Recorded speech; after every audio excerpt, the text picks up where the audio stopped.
Il y a cette voix en moi, parfois dure, parfois trop sûre, parfois pleine de peur déguisée en certitude. Longtemps je l'ai fuie, confondue avec l'arrogance ou le jugement. Je la croyais ennemie de mon chemin. Mais un jour, dans le silence d'un matin sans défense, je lui ai tendu la main. Je lui ai demandé « Pourquoi cries-tu si fort ?» Et ce que j'ai entendu n'était pas de l'orgueil, mais une vieille blessure. Mon ego n'était pas un tyran. C'était un enfant, oublié dans un coin de ma mémoire, qui voulait être reconnu, aimé, protégé. Alors j'ai appris à lui parler autrement, non plus en lutte, mais en alliance. Je lui dis « Je t'écoute, mais je ne te laisse plus conduire. » Il est devenu un gardien précieux quand je sais le rassurer.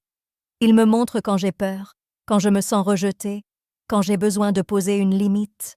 Il n'est pas l'obstacle, il est le signal. Apprivoiser son ego, ce n'est pas le dominer, c'est l'aimer jusqu'à ce qu'il cesse de crier. Et toi?